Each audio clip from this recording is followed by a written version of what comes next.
सूरत से शक्ति कपूर निकलने वाले अब तुम बोलेगा, अब तू असदुद्दीन अवैसी साहब के खिलाफ बोलेगा। अब वर्षों के जमीनों पे जीने वाले शक्ति कपूर जो हमारी आजादी चाहता थे, अपने घर को अपनी औलाद की परवरिश करने वाले हम क्या बोलेगा। तेरी हैसियत, तेरी औकात मेरे सदर के चूटी बराबर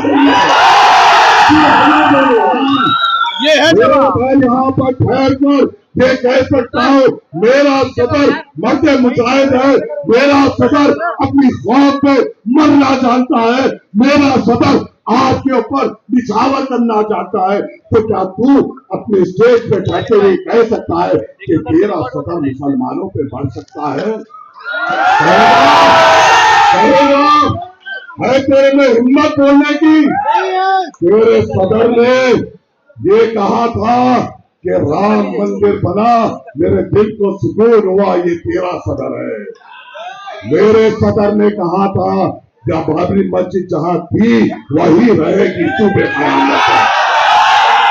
मेरे सदर ने ये भी कहा था कि मैं यहाँ से हिंदुओं को पैसे दूंगा राम मंदिर जाने के लिए। मेरे सदर ने हमारी तबलीगी जमात पर इल्जाम लगाया था। मेरे सदर ने कोविड के दौरान जब वहां पर नंबरात लिखे जा रहे थे तो ये लिख रहा था कि मरकज की वजह से इतने कोविड पेशेंट और आम आदमी में इतने कोविड पेशेंट। अरे तू उस अरविंद केजरीवाल का सरखेज गुलाम है जो हमारे दिल में और तू हमसे बात करेगा।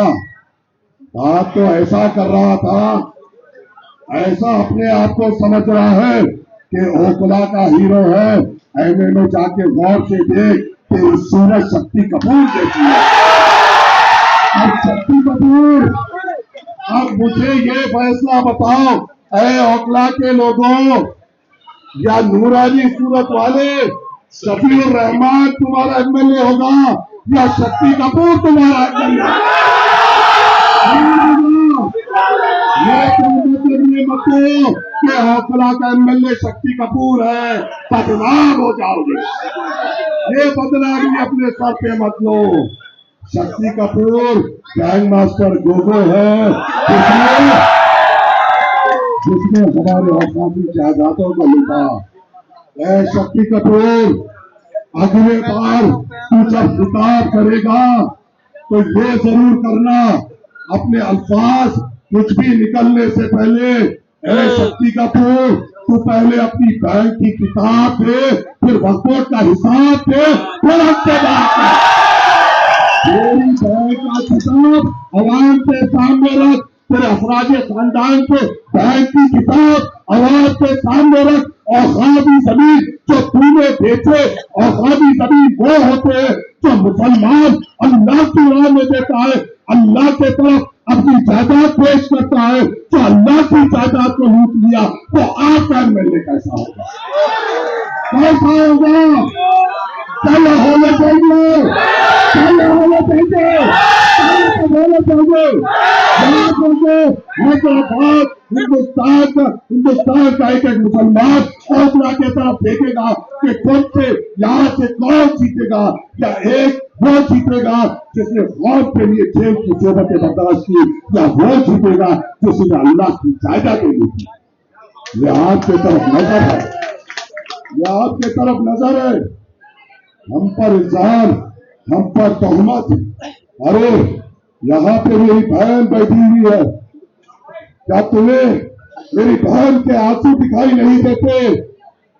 क्या मेरी बहन के बच्चों के तड़प तुम्हें दिखाई नहीं देती? 5 साल से जेल की सोबत बर्दाश्त कर रहा है मेरा मर्द मुजाहिद। 5 साल से अपने हाथों से अपने बच्चों को ठीक तरीके से गले नहीं लगा पाया। 5 साल से अपने शरीक हयात के साथ बैठकर अच्छी बात नहीं कर पाया। 5 साल से उन जेलों में, उन चार दीवारियों में बैठा है किसके लिए? आपके लिए इतना, क्या वो वोट के लिए अंदर गए थे? वो तो उसके लिए अंदर गए थे जब हमारे मुल्क में हमारी शिनाख्त को मिटाने की कोशिश की गई। आपकी शिनाख्त बचाने के लिए जिस शख्स ने कुर्बानी दी, उसकी बीवी यहाँ पर बैठी हुई है। क्या तुम्हें उनके आंख के आंसू दिखाई नहीं देते? क्या उनके बच्चों के दिल की तड़प दिखाई नहीं देती? और ये कहता है कि मुझे वोट दो। अरे तू 2 महीने में चोरी के इल्जाम में अंदर बाहर अंदर बाहर अंदर बाहर अंदर बाहर लेने वाले जासूस, तू बोलेगा अगर शफीकुर रहमान जेल से बाहर रहते, खुदा की कसम तेरी जमानत नहीं बटवाती। मुझे यकीन है औखला के मुसलमानों, याद रखो इस मुल्क के हालात नाजुक है। दिल्ली में कई सीटें हैं, हम हर सीट पे मुकाबला नहीं कर रहे हैं, हम सिर्फ 2 सीट पे मुकाबला कर रहे हैं। मकसद क्या है? क्या हम 2 सीट से हुकूमत बना पाएंगे? क्या हम 2 सीट जीत जाएंगे तो क्या हमारा मिनिस्टर होगा? मकसद ये है कि 2 तो हो जो हमारी बात कर सके। मकसद ये है कि तो हो जहां पे उठकर उस ऐवान असेंबली में मुसलमान लफ्ज इस्तेमाल कर सके। कोई तो हो जो ये कह सके कि मेरे मुसलमान नौजवानों का रोजगार के लिए क्या। कोई तो हो जो ये कह सके उन वक्त के हुक्मरानों के आंखों में आगे डालकर मेरी इबादत गाहों पे आने की जरूरत ना करना। कोई तो हो जो ऐवान असेंबली में ये कहे कि मेरे महल्ले की हिफाजत मेरी जिम्मेदारी है। कोई तो हो जो ये कहे कि मेरे महल्ले जात में हमारे बुजुर्गों के लिए अच्छे अस्पताल की जरूरत है। कोई तो हो जो ये कह सके कि हमारी खवातीनों के लिए अच्छे स्कूलों की जरूरत है। कौन है जो ये बोल सकता है? सब तो सरखेज गुलाम है। कहने वाला शक्ति कपूर ये भी कह रहा था, कहने वाला शक्ति कपूर ये भी कह रहा था कि क्या हुआ मुख्तार अंसारी साहब का नाम लेते हुए, शहाबुद्दीन साहब का नाम लेते हुए, कमजोर, बुज़दिल, अरविंद केजरीवाल के दर के गुलाम, कहां थी तेरी हिम्मत जब शहाबुद्दीन साहब की मैयत एड्स में पड़ी हुई थी? क्या तू गया था या आका के इशारे के लिए रुके हुआ था? जब लाश आती तुझे खाने की हिम्मत नहीं हुई और ये कहता है ये लोग मर गए मैं जिंदा हूं, तो उनके मुकाबले का है। अरे वो मिसाल कायम किए, तूने भी मिसाल कायम की, लूट ने की, तूने भी मिसाल कायम की अपने तिजोरियां भरने की। कहता है मैं एक आवाज हूं। कहां थी तेरी आवाज जब अरविंद केजरीवाल ये कह रहा था कि मुसलमानों के तरफ से क्यों कोविड फैल रहा है? कहां थी तेरी आवाज जब मरकज पे तेरा सदर बार बार तोहमत लगा रहा था? मोदी लगाने से पहले, अमित शाह बोलने से पहले, मोहन भागवत बोलने से पहले मुसलमानों पर अगर किसी ने इल्जाम लगाया तो वो ये अरविंद केजरीवाल है, जिसको आज मुसलमान ये समझ रहा है कि इसको जिताएंगे तो बीजेपी हारेगी। है मेरे मुसलमानों, इतने क्या फिरौन को हराने के लिए नमरूद को जिताओगे? क्या फिरौन को हराने के लिए नमरूद को जिताओगे? क्या फिरौन को हराने के लिए नमरूद को जिताओगे? चाहे वो जीते या वो जीते, नुकसान तो हमारा होगा ना, खतर तो हमारा होगा ना, गाड़ी तो हमारी पकड़े जाएगी ना, टोपी तो हमारी उछाले जाएगी, मदद पे तो हमारे बच किए जाएंगे, मरकज पे तो चाहे वो रो या ये रो दोनों भी इल्जाम लगाएंगे। जब ये इल्जाम लगाएंगे तो ऐवान असेंबली में 2 तो शेर हो जो इनके गिरेबानों को पकड़कर ये कहे मेरे मुसलमान नहीं, मेरे मुसलमान के तरफ कोई आंख नहीं, मेरे महल्ले जात के तरफ कोई उंगली नहीं, मेरे महल्ले जात के तरफ कोई खत्म नहीं। अगर उंगली उठेगी उंगली तोड़ दी जाएगी, टांग उठेगी टांग तोड़ दी जाएगी, आंख उठेगी तो नजर भी ना अंधी कर दी जाएगी। ये बोलने वालों की तो जरूरत है ना, है ना? तो फैसला क्या करोगे? फैसला क्या करोगे? फिर देखो, ये भी हम देखेंगे कि तुम किससे डरते हो। अगर यहाँ से शक्ति कपूर जीतता है तो हमारा दिल कमजोर है, अगर हमारा दिल मजबूत है और हम सिर्फ अल्लाह पे तवक्कल है तो इंशाअल्लाह ताला मुसलमान निकलेगा, पत्थर के निशान पे वोट डालेगा और इंशाअल्लाह 5 साल के दिन ओखला के आसमानों में सिर्फ पतंग पतंग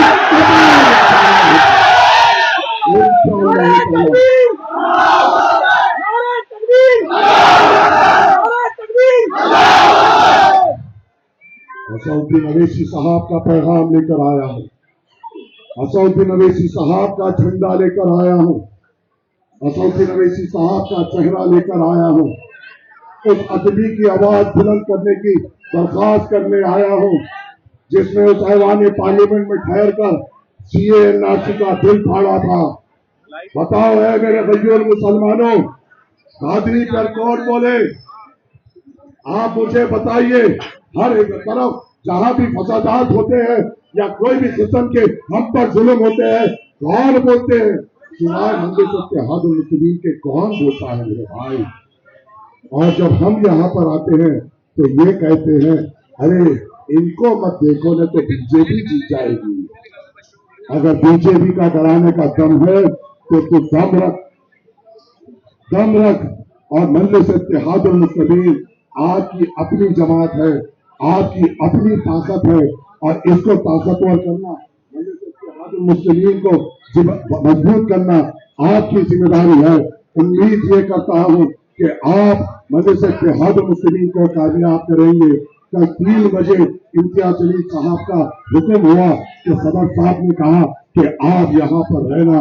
आया हूँ आपके दरमियान में बात करने के लिए और इस उम्मीद से जा रहा हूँ कि आप मजलिस इत्तेहादुल मुस्लिमीन को मजबूत करेंगे, आप असउद्दीन अवैसी साहब के हाथ मजबूत करेंगे, आप यहाँ पे शफीकुर रहमान साहब को अपना विधायक बनाएंगे ना? बनाएंगे ना? करो और नारा दो, नारे तकबीर, नारे तकबीर, नारे तकबीर। मजलिस इत्तेहादुल मुस्लिमीन, मजलिस इत्तेहादुल मुस्लिमीन, मजलिस इत्तेहादुल मुस्लिमीन, शफीकुर रहमान, शफीकुर रहमान, शफीकुर रहमान। इंशाअल्लाह 5 तारीख के दिन